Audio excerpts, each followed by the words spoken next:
The Fires of Garbagehead by Tim O'Neill.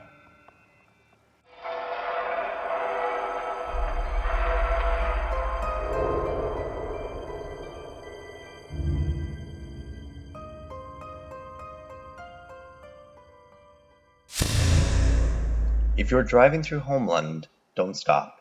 Don't get out of your car, no matter how pleasant the town looks. Do yourself a favor and just keep going.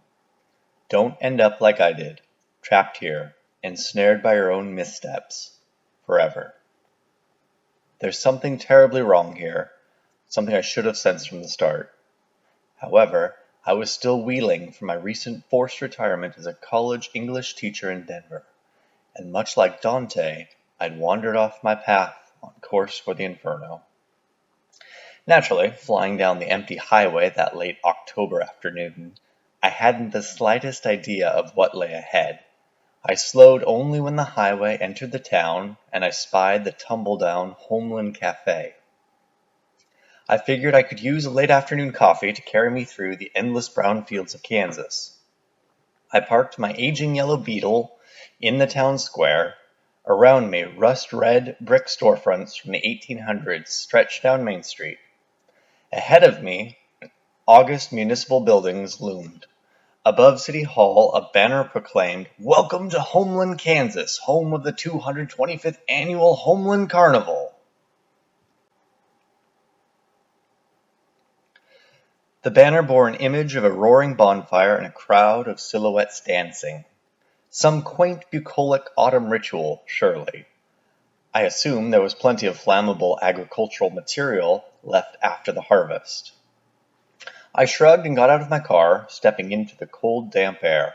I crossed the sleepy street and headed towards the rundown cafe. Fallen brown leaves rattled in the gutters. Kids biked along Main Street while their parents chatted on the sidewalk.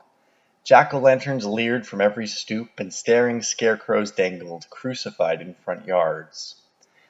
It must have been near garbage day, for heaps of swollen trash bags lined the street, ready for removal. I caught a rotten stench from one overripe sack. I wrinkled my nose and covered my mouth. The reek faded, temporarily.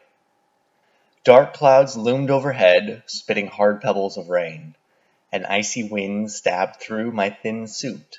A warm cup of coffee would be just the thing for the miserable autumn afternoon. I pulled open the door, a bell tinkled, the restaurant hummed with people chatting, eating, and avoiding the foul weather. I noticed that every face was strikingly good-looking, like a room full of old-time movie stars. When I entered, all conversation ceased. All those handsome faces stared at me. Accustomed to Midwestern habits, I waved politely, knowing my own humble appearance revealed me as a shabby academic. Indeed, I'd just left my position teaching English at a local community college after the admin had forced me into an early retirement following unsavory allegations. I'll freely admit I've made mistakes, but I'd wanted to leave anyway. I needed to escape the interminable cycle of exam writing and griping undergraduates. A few moments passed in the small cafe. Then the hum of voices rose again as people returned to their business. Only the more suspicious patrons' gazes drilled me with unasked questions.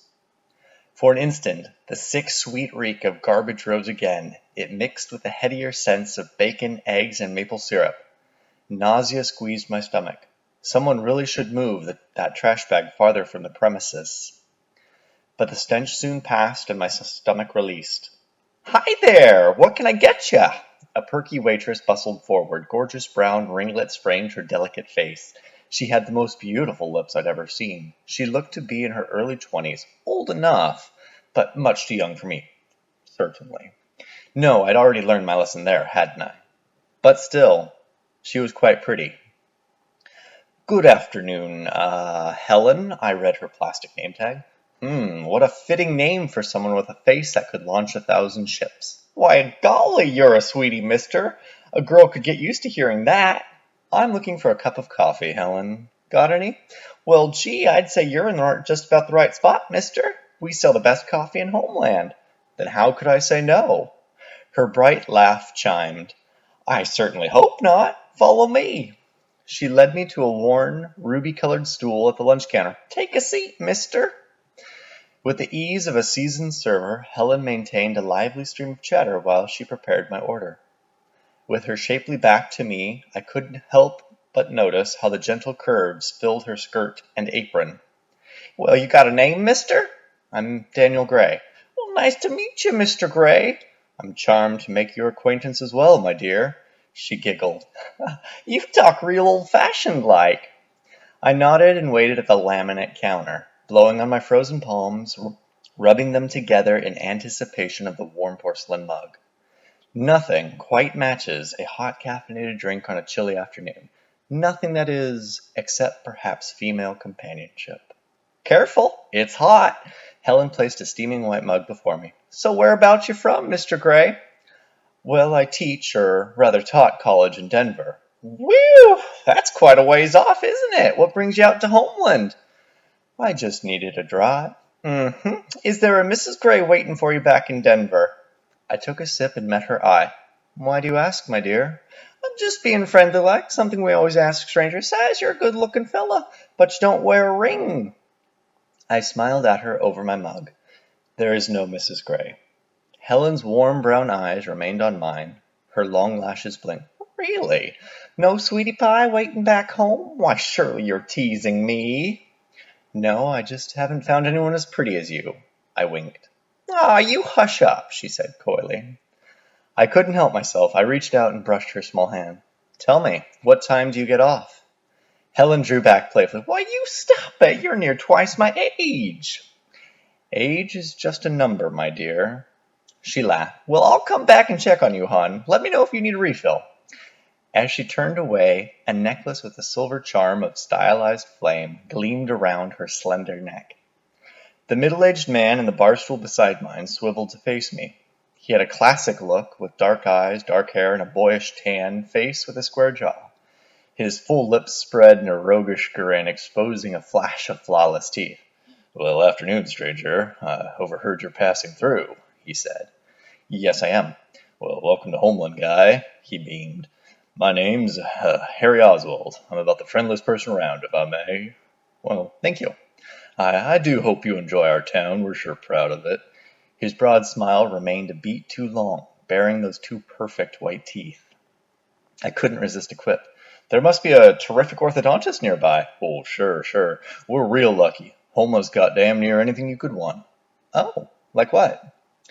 Oswald's stare fixed me. "You thinking of maybe staying here a while, mister?" I shook my head. "No, but if there's anything worth doing, I might take some suggestions." Oswald chuckled. "Oh, there's loads to do. You can walk down Main and see the historical sites. There's a neat little pub on Nielsen if you fancy a drink. Or there's a basketball court over at Granger Park. Usually a couple fellas around too if you're looking to play." "Yes, sir, I'd say we got near something for every interest. What's your fancy?" "Oh, I don't know, this and that." Oswald leaned in close. I heard you chatting with Helen. Pretty, ain't she, huh?" A mouthful of scalding coffee seared my throat. Oswald shrugged. "Whatever you like, we can arrange it. Easy as porridge." His $1,000,000 smile winked like a pile of diamonds. I'm just passing through. Good day." I spun my stool away from him. "Hey, listen, man. I'd be happy to show you around," Oswald pressed. "From one connoisseur to another, I can be your personal guide to Homeland if you'd want." No, thank you." "You sure?" He placed his hand on my stool. One of his fingers bore a ring with a dark red stone containing the same stylized flame on Helen's necklace. I frowned. It had to be some sort of community emblem, like a Kiwanis Club or the mascot of a local high school, perhaps. Around the cramped cafe, other people sported the same sigil on jewelry, clothing, and a couple tattoos. Oswald's empty gray eyes drilled me, his frozen smile spread, stretching his cheeks without producing any wrinkles. The reek of stale bacon and coffee wafted on his sour breath. My stomach churned. I leaned away, cleared my throat, and gestured outside with my cup. You think it might rain?" Oswald blinked and squinted at the dark clouds. "Oh, sure. There'll be rain if Garbagehead wills it." "Excuse me?" "I said, there will be rain if our Lord wills it." "Oh, I see." I shook my head. It's been a strange day. My hearing must be going. I should probably turn down the radio in my car. I tend to play my cassettes too loudly. Oswald nodded. His empty smile never flickered. Those intense dark eyes never left my face. Well, I need to get going. I drained my mug and replaced it with a porcelain platter. I gathered my coat, picked my hat off the counter, and paid. Helen suddenly reappeared. You leaving already, hon?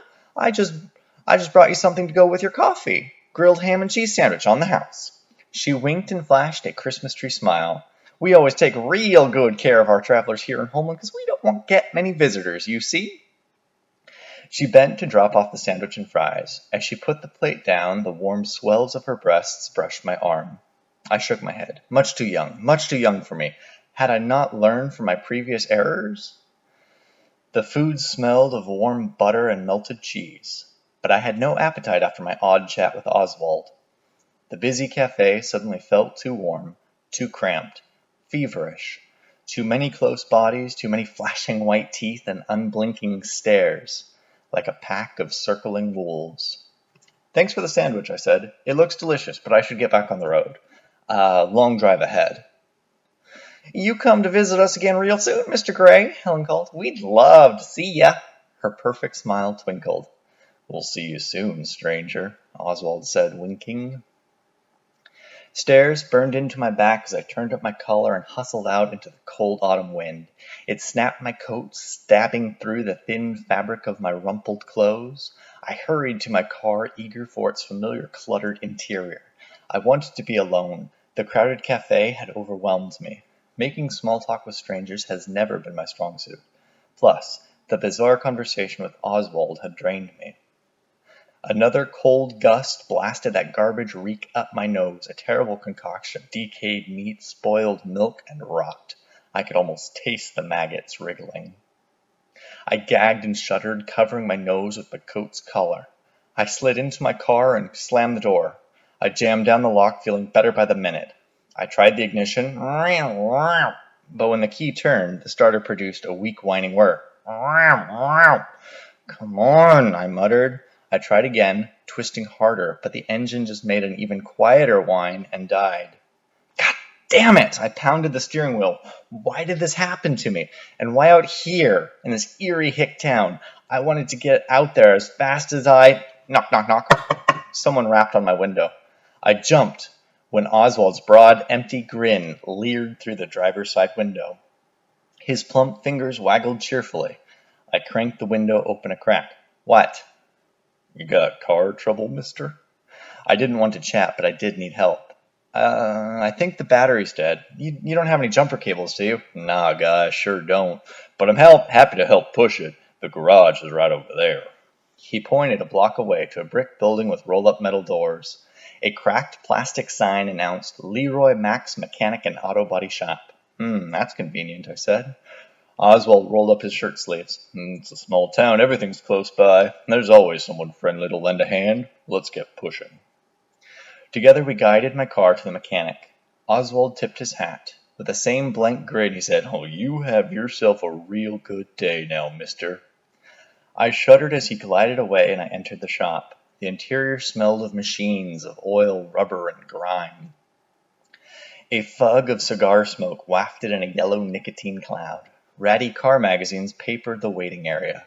I tapped a silver car bell. Its chime echoed into the smoky gloom. The mechanic, a barrel-chested man in a stained muscle shirt, waddled in from the back. He had slick-back gray hair and the softening build of an ex-football star. A blackish-green flame tattoo ringed his mighty bicep. He wiped his greasy fat fingers on an even greasier shop rag. Good afternoon, I called. Are you Leroy? Sure am, he replied, adjusting the drooping cigar stump in his mouth. How can I do ya? My car won't start. I tried the key, but it wouldn't catch. Could be a battery issue. It was perfectly fine this morning. I stopped for coffee and now it won't start. Did you forget to turn the headlights off? That'll do it right quick. No, I didn't have them on. Leroy nodded. Those little foreign jobs are always finicky. Requires a little bit more elbow grease. Nothing beats good solid American engineering. Can't never go wrong there, huh? Can you fix it? I'd like to get back on the road today. Well, now, that there might be a problem. Leroy scratched his chin. Oh? Why? Well, you see, places close up real early today. It's a Wednesday. Well, sure, but it's Garbagehead Day, too, Leroy answered. Excuse me, is Trash Day a town holiday now? Why, yes, sir, in Homeland it is, Leroy answered proudly. Every year it's our little tradition. We're right proud of it, see? Okay, is there another automotive shop I could try? No, sir, ain't another town for 100 miles, but we pride ourselves on living on the prairie's edge right here. We prefer it real quiet. But I tell you what, give me a couple hours and then I can give you a better estimate about fixing your machine. Sound good? But what am I supposed to do until then? Oh, go out and see the sights. There's lots to do here in Homeland. A pub on Nielsen if you fancy a drink, or a basketball court down at Granger Park. Yes, I know. Someone already told me. Why, sure enough, you took the words right out of my mouth, Leroy said. He grinned around his soggy cigar. You'll fit right in here, I smiled thinly. Please just fix my car. I'm eager to get back on the road. I'll do my best. You enjoy yourself now, you hear? I left the mechanic shop and wandered back out into the sharp, windy cold that reeked of rot. The black storm clouds had darkened. Heavy and grim, they circled overhead like crows eyeing carrion. I made my way to Granger Park. As promised, 5 men dribbled a ball on the court. Each wore a colorful jersey and athletic shorts. They reminded me of Greek legends competing at the Olympics. Not a single beer belly existed among them. All 5 had the chiseled facial features you'd find in surfer magazines. Exercise addicts, I scoffed. Probably only care about defining their pecs and abs. Hey, stranger, you want to play some ball? One Herculean fellow called. No thanks, I replied. I'm just out on a walk. But we need one more guy to have even teams, urged a second man. I didn't want to be rude, but athletics is not my strength. Thank you for the offer, but I'd be more of a handicap than anything. I turned away from them. It could be really fun, a third voice called. Give you something to do while you're waiting for your car. That stopped me.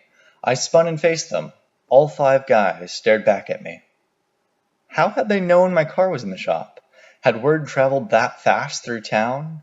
It was unsettling to find myself surrounded by strangers who knew I was alone, like a stranded solo hiker when the coyotes start howling. I hurried away from the hoops. A young mother pushed a stroller. She smiled at me, but with my mind otherwise occupied, I hardly spared her a glance. I climbed a small hill and found a bench. Someone had left a newspaper on the seat. Earlier rains had rendered it pulpy, damp, and unreadable. I pushed it aside, seated myself, and took in the view. Squat, brown brick shops faced off along Main Street, grouped close together. Only one building, a large, rambling Victorian house, was set apart where the street spilled back into the highway. The difference between that distant building and the rest of town was as obvious as a gap-toothed smile. Why had the city planners designed it that way? Who knows? At the bottom of my hill, a small copse of sycamores swayed. All their leaves had turned orange-brown, revealing skeletal branches. Squinting, I made out a homeless man wandering around. Dressed all in black, he shuffled like a stroke patient relearning to walk. He leaned heavily on a narrow staff. I laughed at my own silly nervousness. The strange town had unsettled me. Perhaps I had read too many Gothic English novels, and now I saw phantoms everywhere. For what could be so dangerous about a small town called Homeland? Yet I certainly didn't relish the idea of staying the night. I glanced back at the sycamore grove. The homeless man had vanished. Where had he gone? I blinked and spotted him again. He'd progressed further up the hill. How had he moved so far without my noticing? I studied his odd movements. He scuttled like a spider clambering up its web.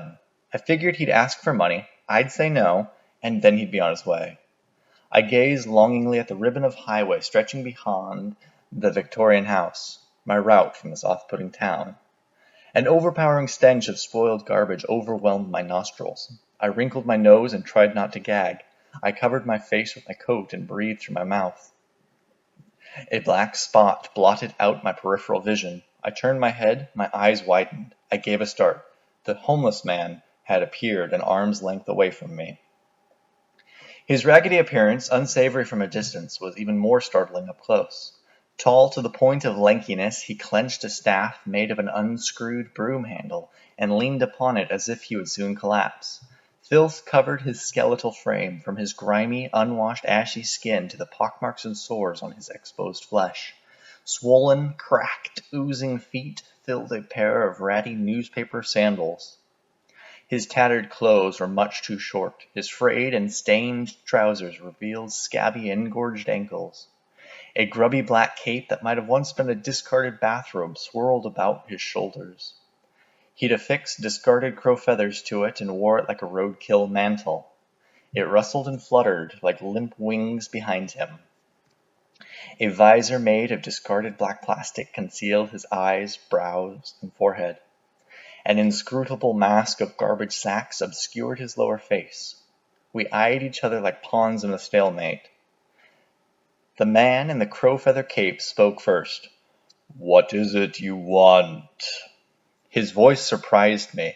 It was far from the beggar's broken wheedle I'd expected. Quite the opposite. Stentorian, it boomed like an experienced preacher delivering rousing stump speeches. I stared. Why was he asking me what I wanted? Wasn't that supposed to be my line? "What do you want?" the figure repeated slowly. "Your chief desire. It is not a difficult question." "What are you, Santa Claus?" I replied with a sneer. "Leave me alone." "I am Lord Garbagehead, and I honor the bequests of my followers." I blinked. "Come now, Lord of what? Vermin, fleas, and rodents?" "You may jest, but some gods would claim that humans themselves are little more than vermin, scurrying around with their busy, useless lives, nibbling away at their finite resources." I frowned. "Huh, you're a god now? That's humble of you." "This town has accepted me as its savior, yes." I gestured at Homeland. "Surely there's better real estate for a demigod than here in Nowhere's Land, Kansas." "Deities serve different territories. This slice of Kansas belongs to me." "Oh, come on. For Pete's sake, you're not a god. You're just another dirty bum." I waved at his soiled clothing. "Powerful redeemers always ascend from humble beginnings. It's easier for humankind to follow a savior who struggled through poverty with only the promise of redemption in death." "You don't look too far from death yourself, buddy." The crow feather cape rustled. "I'm the town garbage man. I feed on all the rot, pestilence, and refuse humans produce every day." That's nice. Now please leave me alone." But he continued, "When my followers sin, I remove their guilt. It nourishes me. I feed on it so they can remain beautiful and guilt-free. Everybody wins." I ignored him, hoping he'd take the hint. I found the waves of psychosis wafting from him as repulsive as his gut-churning reek. "I can do the same for you," Garbagehead offered. "Everyone has his vice. I could give you your greatest desire, no matter what, and then remove any guilt, allowing you to savor it more fully. I offer you a life of peace and pleasure. What do you say?" He extended a filthy, bony hand. Scabby sores broke the discolored skin, jagged, talon-length nails jutted from his fingertips. Disgust slithered in my belly, and yet curiosity gnawed at me too. Anything I wanted? Arousal roiled through me, stirring in my groin as I recalled the many women I'd known, especially her, the co-ed who'd cost me my former life in academics. "You don't have to speak it aloud," Garbagehead continued. "Many human desires are taboo. Most people are too shy to speak them aloud. No matter, just take my hand, and any innermost want could be yours." A storm of emotions pelted me. A gale of lust, indecision, and temptation gusted through me, scattering my reason. Anything I wanted? Did he really mean anything? "What do you get in return?" I asked him. "What benefit is there to you? Even a town garbageman requires some pay. What's your cut in all this?" The man answered me with a question. "You're familiar with the emotional patterns following sexual intercourse, I presume?" I shrugged. Of course, it was largely how I'd found myself here in Homeland, Kansas anyway. Then you'll know those moments afterwards when lovers feel most attached to their partners and believe themselves in love, Garbagehead said. I suppose. I tucked my cold hands into my coat pocket. Why was I even sitting there in the cold damp listening to this lunatic? Well, that's how my followers feel after I remove the torments of conscience and allow them to enjoy their flawed lives here in Homeland. I'm their savior. How could they not worship me? You still haven't answered my question. What do you get? Strength. I'm an investor like any other deity. The more people who follow me, the easier it becomes to convince others. And the more people who join me, the more vice I consume and the more powerful I become. Everyone profits, as I said. I see, I said. Well, thanks for the offer, but I'm going to pass. The homeless man's grubby yellow talons tightened around his broomstick staff with an awful clicking. No, I don't think so. Excuse me? You join me, or you will burn. Doesn't work like that, pal. I said no. But here in Homeland it does. You have until tonight to change your mind. Otherwise, here's a small taste of what will follow. With sudden, viper-like speed, Garbagehead struck out with his broomstick. It whistled and dealt my bicep a sharp, stinging blow. Hey, watch it! I cried, jumping off the bench. I blocked his next blow and tried to wrest the staff away from him, but he moved too damn fast. Each time I reached for the weapon, he'd vanish in a swirling rustle of crow feathers, only to reappear and swing again. With every strike, his deep voice intoned, "Join me or burn." I stumbled and fell, covering my head. I tried to avoid his blows by covering my face and neck, but the devil moved much too quickly, a reeking black will-o'-wisp. Join me or burn. The beating continued until I fell unconscious. Light scintillated in my vision, a black and white kaleidoscope. My world shrank to a single bright pinpoint. Pain throbbed, a greenish-black darkness swirled. Slowly, my vision cleared. I lay curled on the grass. My body ached. I moaned. Garbagehead! Every part of me protested as I scrambled up, using the bench to help. What if he was still around, waiting for another opportunity to strike? But my assailant had vanished as quickly as he'd ascended the hill. The sanguine autumn sun sank lower into the dark horizon. Its weak light cast long, eerie shadows over the desiccated brown wheat fields. It was near dusk. I needed to retrieve my car before the mechanic closed. A cold rain drizzled as I limped my way back. I flipped my collar up and hurried.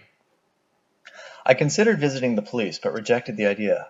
I imagined how absurd it would look, explaining how the local homeless man had assaulted me, but stolen nothing. I could envision the officers' disbelieving stares. No, I didn't need the ridicule of some hick constable jeering at a foolish city guy. I preferred to leave Homeland with some pride intact. I hurried from Granger Park back to Leroy's auto shop, eager to retrieve my car and drive away from this eerie little town. Well, hey, guy. I'm glad you're back, Leroy mumbled around the soggy stump of his cigar. I got bad news. Afraid I can't fix your car. My gut sank. Why the hell not? Excessive corrosion and knocked out some of your battery terminals. It's useless. So replace it. Pay whatever it costs. Just fix it. You know, I would, but it's just about the darndest thing. Leroy scratched his hairy chest. I popped the hood and realized I don't got no replacement terminals for these foreign jobs. Must have forgot to order more. Like I said, I mostly fix up Fords and Chevys and the odd farm all, he chuckled. I stared at him. But my car. I'll tell you what. Leroy popped out his cigar. I got a buddy, a fellow mechanic, a guy named Billy Solberg. He's coming in from Appleton for the carnival tonight. I'll ring him to bring some terminals, and he and I'll knock it out. This is the Homeland Carnival I keep hearing about? Yes, sir. Everyone will be there. You should join us. I shuddered at how similar his words were to Garbagehead's. No, thank you, I replied. Just tell me when will my car be ready. Leroy squinted at me. Reckon I could get her done soon as tomorrow morning, maybe. You could be on your way then. He coughed a croupy laugh around his cigar. Or you could always stick around here in Homeland, right good place to settle down, I always say. He said it lightly, but the thought of living there made my skin squirm as if covered in maggots. Just the idea of staying the night filled me with dread. I sighed. Tomorrow will have to do. I'm eager to get back on the road. We'll see if you don't change your mind before then, huh? I rather doubt it. Leroy gnawed on his cigar. I suppose you'll need somewhere to stay. The inn's on the far end of Main Street. Since it's raining, I'll give you a ride. Thank you. We loaded up into his antique Ford jalopy. The cab smelled like his shop, grime and cigars. Old, yellowed newspapers plastered the floorboards. Is the inn the Victorian building at the end of town? I think I saw it from Granger Park. Yes, sir, that's the one. Damn fine view on yonder hill, ain't there? I half expected him to mention the odd homeless person who lived nearby, but he didn't. He kept his eyes on the road and stopped just outside the inn. Here we are. You go ahead and tell Penelope that Leroy sent you. She'll fix you up sure enough now. Thank you for the ride. Yes, sir. I'll ring the inn first thing tomorrow when your car is ready. Just don't let that old Penelope scare you off now, you hear? Why? What's wrong with her? Leroy chuckled. Yeah, I suppose you'll meet her soon enough, huh? He consciously fingered the tattoo on his arm. Reckon I might see you at the carnival later. Yes, sir. You take care now. With that, he drove off, headed toward his automobile graveyard, leaving me in the cold rain to find accommodations for the miserable night. The Homeland Inn was the least inviting lodging I'd ever encountered, and as a threadbare academic, I've stayed in some pretty bad digs. The massive wooden front door groaned on neglected hinges. In the gloomy dark lobby, harsh lightning flashed through the dirty curved bay windows. Cobwebs draped the corners and discolored crown moldings like dreadful old party favors. The parlor might have once been cozy, but thick dust coated the ornate furnishings. A velvet loveseat worn bald, fraying armchairs and warped rococo paintings, the subject's smiles distorted into bloated grimaces. The ancient floral wallpaper bubbled and peeled like ruptured blisters. A cold, unlit stone fireplace dominated one wall. An old, rickety stairwell twisted up to the shadowy guest rooms above. The wooden floor creaked as I approached the battered front desk. Mottled white paint curled, revealing ugly bald patches. I tapped the scratched silver bell. A sour chime wailed through the gloom. Floorboards creaked as footfalls neared. After each step, a harsh scraping followed, as if the person dragged one leg. A moment later, a twisted gargoyle of a woman appeared from the back office. I flinched at the sight of her. One side of her face drooped from a bad burn. Loose flesh hung in unnatural patterns. She had no right eye. Her mismatched lips did not completely close, and they revealed a mouthful of snaggled teeth. Her distorted features had twisted into a permanent scowl. She wore a formal black old-fashioned gown. Long pagoda sleeves concealed her arms, but her hands had twisted into burned claws. Bald on one side, she tugged her remaining iron-gray hair into a severe knot at the base of her skull. "May I help you?" Her reedy voice bore the same cold formality as her clothing. I blinked, embarrassed by my staring. "Good evening, ma'am," I said, forcing a smile. "You must be Penelope. Leroy sent me." "That mucking troublemaker," she interrupted, "and call me Miss Spencer. We are not bosom friends. Why have you troubled me?" I blinked, taken aback by her rudeness. Aside from the aggressive homeless man, she was the only other unpleasant person I'd met in this town full of helpfulness and flashing good teeth. "I'd like a room for the night." "I have no vacancies," she snapped. "Didn't you read the sign?" The cobwebby silence pressed close. I gestured at the abandoned lobby. "Surely there's at least one bed left in such a grand establishment." "No," came her brusque reply. "With the carnival tonight, every room is taken. I'm full up." The absolute silence of a cemetery pressed close. No other soul stirred in the whole house. Well, madam, you see I'm in a pinch. Would you mind taking a second look at your registry?" Ms. Spencer heaved a sigh. She opened the registry and flipped through the rattling parchment pages. The hotel's damp dark pressed close like clammy hands around my exposed neck. I shivered and pulled my sodden coat closer. It's rather chilly, I said, to warm the frosty silence. Perhaps laying a fire would... No! I never light it. Ms. Spencer snapped. No fires. Ever. I'm sorry. I can't help you. The ancient guest book slammed shut, emitting a dust plume. She glared across the desk. I cleared my throat. Is there somewhere else I could stay? No. You should leave this town right away. But Leroy has my car. Ms. Spencer scowled. Did he give you some hogwash about corroded battery terminals? Goosebumps prickled my skin. Yes, how did you know? Her uneven lips twisted. He always uses that same line to get people to stay, especially tonight, this night. What do you mean? Everyone in town tries to convince visitors to stay, she hissed. It's how he gains strength. Garbagehead. Maybe you've seen him. Dresses all in black. Ah, yes, my homeless aggressor. Well, luckily, I'm just passing through. I'm leaving tomorrow as soon as my car is ready. She flashed a wan smile. That's what you think.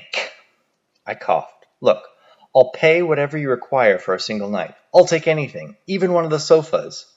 I reached back to retrieve my battered wallet, and my shirt sleeve rose, exposing my forearms and the darkening bruises from the broomstick staff. Ms. Spencer noticed the rod-shaped splotches.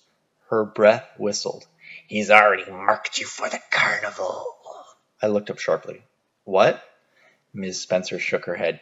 You're in danger. You should leave right now. I have an old bike. You take it and go. A bike? I said in disbelief. But what about my car and all my belongings? Forget your car. Forget your belongings. Don't you value your life? Her cold eyes bored into mine. Leave. Get far away. But it's raining and dark. And? She demanded. What do you fear? I don't know. I could... werewolves, maybe? There's worse nightmares than werewolves if you stay, she said softly. Her grim, scarred face bore no humor, nor irony, only that cold, piercing stare. What is so special about tonight? I asked. She barked a humorless laugh, exposing her rotten teeth. Don't you know? It's the annual Homeland carnival. The celebrations start at midnight. Maybe I'm an avid carnival goer. I tried for a plucky grin, but her silent grimness wilted my levity. Not this kind, you're not. You don't know what happens each year on this night. So tell me. No one else will. But Ms. Spencer shook her head. I can't. What else am I to do? I pleaded. There's not another motel for 100 miles. I'm not exactly keen to sleep out in the rain. Please, help me. Ms. Spencer hesitated and considered this. Maybe I could find a place for you, she said at last. At least summer you'll be safe from the carnival. Oh, bless you, I said. The promise of a warm, dry bed made my knees weak. But I won't take your money, she said. I couldn't keep a clean conscience. Not tonight, anyway. She held my gaze. She gnawed her lower lip. With her scarred, narrow face and gray hair, she resembled some rodent maimed by a trap it had barely escaped. Of course, I'll take full responsibility for whatever happens, I said. Ms. Spencer toyed with her necklace. Upon it, two metal symbols jangled against each other, a silver crucifix and the ubiquitous stylized flame I'd seen about town. You can sleep out in the tornado shelter, she said. You'll be safer in there if you don't leave until sunrise. Done. You have my word. Ms. Spencer gave a curt nod. I hope so. Come. Through the torrential rain, we hurried out back to the shelter. Ms. Spencer unlocked the heavy, solid door. It creaked slowly open. Roots and cobwebs dangled from the low earth ceiling. It smelled of damp. A match popped and flared as Ms. Spencer lit an old storm lantern. The cramped shelter was hardly bigger than a food pantry, big enough for a single person. A small, neat camp bed occupied half the space. Ms. Spencer showed me the heavy metal bolt to secure the door from the inside. Pull it tight behind me and don't open it for any reason. Of course, thank you, I appreciate your trouble. She ignored this. Do you have a watch? I held up my gold wristwatch, given to me as an afterthought at my forced retirement party. Good. Don't come out until at least 8 a.m. tomorrow, you understand? Yes, ma'am. May I ask why? You'll be safe in the daylight, she said. If you're still here, I'll cook you up a country breakfast. We'll celebrate and have you on your way. How's that sound? It sounds fine to me. Don't open that door, she repeated before turning and shuffling quickly back to her inn. Her burned leg dragged behind her in the soggy mud. I did as she ordered and slid the bolt home with a reassuring thunk, entombing myself into that cramped dark space with only the guttering lantern for company. The thick walls muffled the thunder's boom. Ms. Spencer was right. Nothing could get through that heavy door, and I certainly had no intention of opening it. Wearily, I undressed for bed, extinguished the flame, and settled in for a long, lonely night. A pounding at the door jolted me from a troubled sleep. For a moment, I was unsure where I lay. My hand fumbled for a nightstand and my cold metal wristwatch. The time was a couple minutes to 12. The pounding came again, louder. With it, everything flooded back to me. The tornado shelter, the creepy inn, Homeland, Kansas, the homeless man. I sat bolt upright. Was it him? But no. A woman's voice, sharpened by hysteria, cried, "Mr. Gray, let me in! He's chasing me!" I leapt out of bed and approached the door. The rains had stopped. Outside, a fierce wind howled. "Who are you?" "It's me, Helen from the cafe. You gotta let me in, Mr. Gray. He's coming for me right now." "How did you find me?" I asked. "I figured you had to stay here. Now please, hurry," Helen moaned. She slapped the thick wooden door with her palm. My fingers curled around the cold metal sliding bolt. Its solidness reassured me. Sunk deep into the concrete wall, that door would never open on its own, even with an F5 tornado. Then Ms. Spencer's stern warning returned to me. I recalled the expression on her fire-ravaged face, ordering me not to open that lock until morning. No, Helen, I'm sorry, I can't," I said, drawing back my hand. "I'm not supposed to." "But Mr. Gray, you can't leave me out here. Don't you know what he'll do?" I paused. I had no idea. "Open up," Helen said. "Please, I'll make it up to you. I'll do anything. Just please let me in." That was tempting. My resolve weakened at the same rate as a throbbing grew in my groin. "You know there's enough space in there for two, Mr. Gray. Garbagehead's coming for me. The monster. I can hear him. He's almost here. Hurry!" That did it. No one deserved to suffer at the hands of that demon in his crow feather cloak. Surely I could open the door, let Helen in, and close it up before Garbagehead could slip in, right? Besides, how could I refuse? I've always been a sucker for women who needed my help. No, I shook away the image of that college student in my office. This was different. A woman's life hung in the balance. My fingers curled around the iron pull bar. I tugged. It screeched as it slowly slid through the concrete shaft. I wrenched again, and it clunked free. The heavy cell door creaked open. Helen raced into my arms. The strong winds had blown away the clouds. Sharp, cold moonlight shone behind her. I couldn't see her face as she embraced me, wrapping her arms around my neck, covering me in quick, hard kisses. A flowery feminine perfume filled my nostrils. "Oh, thank you, Mr. Gray. Thank you. I owe you." "The door," I said thickly. "I need to lock it before—" But she pressed her body close, purring. She pushed her soft contours even closer. Don't worry," she breathed in my ear. "I'm here. Thank you so much. Let me make it up to you, Mr. Gray. What do you say?" A hot stirring in my groin unfolded as her hips ground against mine. Helen's warm, soft lips covered mine, and I forgot all about the moonlight pouring in through the open door, forgot all about Mrs. Spencer's warning, forgot everything except the sensation of this ripe woman pressed against me. I pulled Helen towards the narrow camp bed, and we fell together in a jumble of questing limbs and fingers.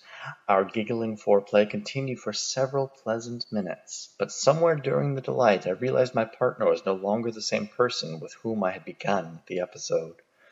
Her breathy, rising cries of pleasure had quickly shifted and become a raucous, croaking laugh, as if I were rutting with a crow. The foul stench of rubbish invaded my nostrils. My eyes, previously closed in pleasure, snapped open. Impregnable darkness pressed against my pupils. It was no longer Helen's shape rocking above me, sliding her hips above mine. It wasn't her soft breasts I fondled, but rather the tattered lapels of an old filthy robe with the grimy, matted texture of an old crow-feather cape. Garbagehead! The devil had somehow supplanted himself for Helen and mounted me, now taking his pleasure. I cried out and shifted from underneath him. You! What are you doing here? I demanded. Where's Helen? I am Helen, the Garbagehead boomed. I am the entire town of Homeland. Get off me, you fiend! Garbagehead shrieked, his harsh squawking laugh. A fiend, am I? Ha! I've done nothing but offer you pleasure. Which of us accepted relations with a woman half his age and let me in despite all of the warnings? Wait, what? No, she came to me because she was afraid of you. Regardless, you succumbed to the temptation and accepted my offer. You touched my hand and my other parts too. He shrieked that hideous cackle. Ha! Now I know the flaw of your flesh. I know your desire. Younger women, is it? Well, well, we can arrange that in Homeland, and no one outside will ever need know. That's the beauty of my following. Will you join with us now? My head spun, cottony with confusion. I struggled to think. Nothing made any sense. I shook my head. No, no, no. So be it. You will burn. Simple as that. His weight vanished above me, and he winked out like a dirty soap bubble. I sat up gasping, freed from his stench and crushing weight. My heart raced and my breath caught in choppy gasps. My eyes flickered about the empty bunker. For a half-second, in that moonlit silence, I almost cried out with relief. Was it over? Was he gone? Had it all been some awful nightmare? Did I dare? But heavy footsteps marched through the open door, and a posse of large men invaded my bunker. All farmers and ranchers, each man had a round belly and slab-thick arms. Each also wore leather clothes and executioner's hoods. Though I struggled, they easily overpowered me, hoisting me out of bed as if I weighed less than a feed bag. Enough! I cried. Put me down! Put me down! They ignored this and dragged me into the chaotic madness on Main Street. Tempest winds gusted, guttering the crackling torches. Beneath the cold, glaring moonlight, the town had devolved into chaos. Wretched black smoke billowed, the reek of burning garbage swamped the night air. Through this foul haze, an enormous bonfire flickered in the distance. Chanting voices rose and fell. The rhythm formed a haunting cadence. The strong arms dragged me into it backwards. Behind us, Ms. Spencer emerged from her inn. Gray hair fanned about her ruined face. She sagged against the doorframe in sadness or disappointment, or maybe both. Pity reflected in her remaining eye along with helplessness. Help me, I cried. Don't just stand there, please. Do something. Call someone. Stop this madness. But she raised her badly burned hand, that blackened, misshapen claw, in farewell. Then she turned and vanished back inside of her inn. The heavy wooden door swung closed after her. Stop this! Where are you taking me? I asked the mob. To the fire! Their rough voices growled. The fires of Garbagehead! My skin crawled. What fire? What are you talking about? The purifying fire, they answered. Behold! A hellish bonfire roared in the town square. A dark, rhythmic chanting filled my ears. You will burn. 100 voices intoned with an eerie harmony like devout parishioners singing dark paeans at midnight church. Indeed, a congregation of townspeople had formed lines along Main Street. The men hauled me up that long center nave. The chanting grew louder. You will burn! The closer we got to the terrible, crackling conflagration. COLT members surrounded me. All their faces, so gorgeous by day, had warped into hideous, snarling Halloween masks. Demons carousing around their bonfire. And worst, I knew these people, some of them anyway. On the far curb, Leroy chanted, You will burn! Around his limp cigar butt. Opposite him stood the real Helen, still dressed in her pretty waitress uniform. Yet no one in the milieu showed the slightest recognition toward me. "You will burn!" The posse dragged me further from the inn. The rough asphalt scraped my back and shoulders raw. The wounds stung as grit filled the open cuts. We progressed up the aisle of chanting madness. There was Oswald, but hideous rapture now warped his handsome face. I spotted the young mother from Granger Park. Her pretty face, too, had twisted in rapture in the harsh firelight. She'd brought along her plump infant son to this nightmarish mass, exposing him to this awful ceremony. His wide eyes watched the proceedings. A slobbery, chubby fist popped into his mouth. "Help me," I pleaded. "Please, do something." Surely a woman like her, a caregiver, would respect life. Surely her maternal instincts would sense that I, too, was helpless and endangered, that I needed rescue from this madness. But she did nothing. She offered no assistance nor recognition, and maintained the crowd's chanting cadence, "You will burn!" At the head of this madness that bonfire raged. The howling wind whipped up the flames, its orangey effulgence glared, casting a hellish light and transforming the writhing, orgiastic townspeople into gruesome, fiendish silhouettes. That terrible glow illuminated the endless empty miles of surrounding brown fields and the black highway, open like a long, dark throat, swallowing up all the flotsam who stumbled their way here. My captors dropped me in a heap beside the bonfire. The searing closeness of it singed my naked flesh. The men retreated a couple steps to the fountain. The flickering firelight stained its choppy waters a dark reddish black, and that damned banner still hung there, framing the municipal buildings behind it. "Welcome to the Homeland, Kansas, home of the 225th annual Homeland Carnival." I realized that no help would come from Homeland's finest. I was alone at the hands of this crazed murderous mob, and likely the city fathers were in attendance at this carnival. Materializing out of the thick billowing smoke, Garbagehead himself appeared like a high priest from behind his sacristy of roaring flames. He wore his tattered, threadbare vestments. Firelight glinted off his black crow-feather cape and shiny black visor. He raised his broomstick staff aloft in welcome to his flock. The crowd went wild. The chilling incantation grew louder as the voices rose and fell in enthusiastic ululations. "You will burn!" "Welcome to the 225th annual carnival," Garbagehead boomed. Hollers and cheers resounded from the gathered parishioners. "Tonight," said Garbagehead, "we'll burn all the rubbish, remove the unwanted refuse that accumulated this year. By burning it, I take up all your misdeeds, your guilt and your sins, and I recycle our town. Will you accept my sacrifice for you?" The monstrous howls and screams were deafening. "In addition to removing this year's waste, we have an added windfall." The hideous black visor faced me.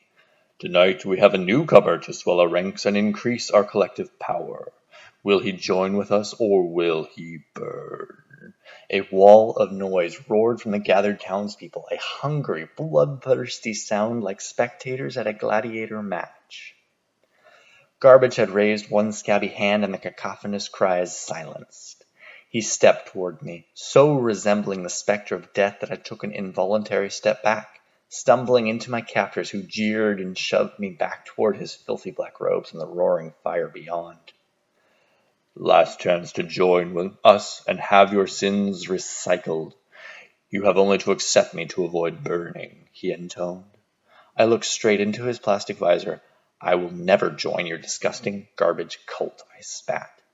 "Then you will burn," he replied. The thugs rammed me toward the enormous bonfire. Hungry flames crackled. A log broke, releasing a shower of sparks.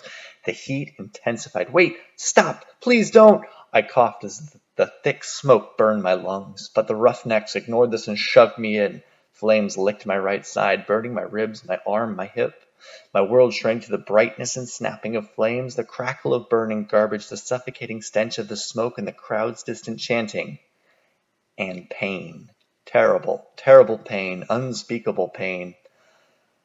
I wish I could say I had died a hero, that I burned with my pride intact a la Joan of Arc. I wish that I died calmly, staring into that searing blaze without a sound, my principles intact. But I didn't. I howled in brutal agony as my skin crackled and charred. I inhaled the reek of my own burning flesh. "Stop!" I coughed. Smoke and ash seared my lungs. "Please stop!" No one moved. Sour smoke stung my nostrils, eyes, and throat. I choked and spluttered. Tears streamed down my face, and still the flames burned deeper. My resistance lasted maybe 4 seconds more. "Yes, I'll join you. Anything, just stop this pain," I pleaded. In an instant, rough hands jerked me from the fire and shoved me headfirst into the town square fountain like an evil baptism. The water hit my face, forced its way up my nostrils. I went from burning alive to drowning as the tepid, dirty fluid filled my singed lungs. I rose, spluttering and coughing, heaving up liquid. Gagging, I collapsed against the cold stone. A riot of agony devoured my right side. I moaned. Garbagehead appeared in his tattered black crow-feather cape. He rolled me over with his broomstick staff. The homemade plastic visor flashed. "Welcome to Homeland. You have been recycled," he boomed. He tapped my shoulders with his staff, and then vanished into the swirling stench of burning rubbish. A black cloud of unconsciousness rolled in. I fell deeply into an endless hole of darkness and pain. I awoke the next day in the cramped storm shelter. My right side screamed in agony. My skin, muscles, even my bones, protested every movement. The storm lantern glowed on the nightstand. Watching that tiny flicker, I understood why Ms. Spencer eschewed open flames. Wincing, I half sat up and glanced at my torso. A mass of bandages swaddled my right side, up my arm and down to my hips. With extreme care, I swung out of bed. Using my clumsy left hand, I fumbled open the heavy metal latch and emerged into the sharp autumn sunlight. I shielded my eyes. Groaning, I shuffled my way to the main inn. I found Ms. Spencer in the shabby dining room, sipping some coffee. "So they got you," she said. "Jesus, what happened last night?" She sighed. "Take a seat." My breath caught as I gingerly lowered myself into a creaky chair. "You want some coffee?" "A fifth of Jack would be better, to dull everything." I gestured at my side. Ms. Spencer frowned. "Well, too bad. I'm offering coffee." "No whiskey, not even for medicinal purposes?" She shook her head. "I never keep alcohol. It's one more vice, another crutch, something this town doesn't need." I nodded and absorbed that. "Okay, plain coffee sounds great." Silently, she splashed hot black liquid into a chipped cup. I clenched the mug in my unbandaged hand. What happened?" "You were inducted by Garbagehead with the usual baptism by fire." And what does that mean exactly?" "Garbagehead took away all your sins and guilt from the past year, removed them along with the town's garbage, and they recycled them with everyone else's. Don't you feel better?" Now that she mentioned it, I realized I did. I hadn't thought about my sacking at all that morning. For the first time, I felt no remorse, nor anxiety about my past wrongs. Aside from my throbbing burns, I felt lighter. I also noticed a surge of good feeling and gratitude towards that horrid specter Garbagehead, just as he had promised. I shuddered and sipped some more coffee. What happens next? "You'll live in Homeland, worship Garbagehead, and recruit others to increase his power." "I see. And what if I don't comply?" "You'll get burned."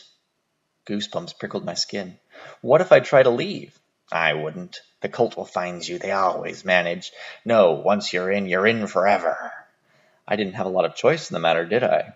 I raised my unswathed right hand. "Of course you did. You chose to open that storm shelter door, and you chose to cave at the fire. You could have resisted." "They were burning my arm off." "Oh, please. They always start with something non-vital. It takes a while before they get to your sensitive flesh. The longer you resist, the more they burn." Ms. Spencer raised her mug and slurped through her ruined lips. I swallowed my protests and shuddered to consider the agony she must have endured before succumbing. "Besides," Ms. Spencer added, "your burns were fairly minor."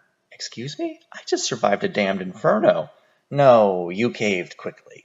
There are some second-degree burns at the worst, maybe some scars later, but they'll heal well. I should know. I patched you up." "You bandaged me?" I asked. Ms. Spencer nodded. I didn't think you'd want Garbagehead to clean your wounds, not with his grubby hands. Recalling his scabrous fingers and yellow talons, I grimaced and nodded. Well, thank you. Ms. Spencer fidgeted with her necklace and its two jangling silver symbols. That reminds me, I'm supposed to give you this. Wear it at all times. She produced a second necklace with a stylized metal flame charm and slid it toward me. My stomach turned over upon seeing that ghastly symbol.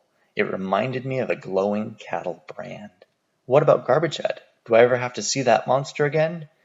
Well, if you stay on good behavior, only once a year at the carnival. And if not?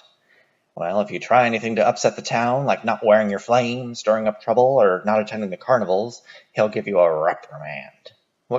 What kind of reprimand? The kind that discourages future rebellions. Her scarred face twisted. I didn't press for details. Instead, I cleared my throat.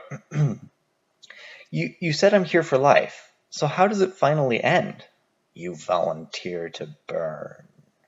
I choked on a mouthful of hot coffee. Excuse me? Are you saying what I think? That you voluntarily burn to death here in Homeland? Then yes. Once someone becomes too old, ugly, or sick, that person receives pressure to volunteer. In short, to remove themselves with all the other refuse at the next year's carnival. They recycle themselves in Garbagehead's fire, and he, in turn, bequeaths his gifts to his remaining followers to keep them happy, beautiful, and carefree. How else would he convince people to join him? A long silence followed her words. That's terrible, I said. But that's how it is. I've received a lot of pressure myself to volunteer. I'm a blemish on this artificially beautiful town, and not just because of my face. Ms. Spencer toyed with her necklace. The two silver charms tinkled as they clashed. I can't believe people actually volunteer to burn themselves to death. That's madness, I said. People do all sorts of nonsense for their idols. I drained my bitter coffee and stood. I need a walk. Gotta wrap my head around all this. Ms. Spencer nodded. You might notice some changes out there. I left the inn and limped down Main Street. In the sharp autumn sunshine, all the bulging garbage sacks had vanished. No sign of the stinking heaps remained, no trace of filth lingered anywhere. The whole town had been scrubbed clean. Every color was brighter, every edge stood out sharply. It was another postcard-perfect Midwestern town. Ms. Spencer was right. The people I encountered did appear fresher than yesterday. With that year's sins and guilt removed, they all glowed with youthful smiles and radiant health. Everyone wore their flame sigils proudly, having survived another Homeland carnival. But eventually, I knew, even the beautiful would join those who'd volunteered. The horror of this cycle pressed upon me. I couldn't stand it. I fled back to the inn. Ms. Spencer, I cried, it's dreadful. We must do something to stop this. And why else do you think I've stayed here so long? For my good looks? Her scarred face twitched unpleasantly. Why not stay here with me? No, I can't stay in this awful place, I protested. I have a life elsewhere. Do you? Ms. Spencer asked me quietly. How important can it be if you found your way to this forgotten corner of Kansas? But, look, Daniel, Homeland collects the lost. Life led us all here for some purpose. She took my good hand between her scarred ones. Stay with me and make that purpose worthwhile. You were a teacher once, so go teach the kids in Homeland. Who knows? You could inspire the next town mayor, someone who could stop these annual carnivals. But, Miss Spencer, I can't. All my past wrongs. She looked straight in my eye and said, Daniel, no one's perfect. Sins just get overwritten, recycled, and forgotten. We can only do our best to atone. That's partly why people volunteer. Now, please do call me Penelope. Her tone brooked no further protestations.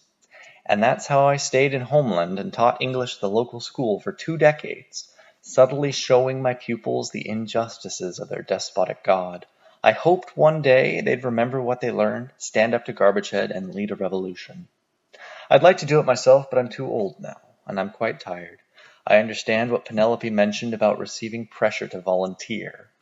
I've noticed little expressions and gestures from those who are still young and beautiful, eager to remove any reminders of their own impending deaths and illness. Yet, before I pass into the fire, before I volunteer to burn, I wrote down this account, and I plan to distribute it widely to stop that ghastly cycle of carnivals.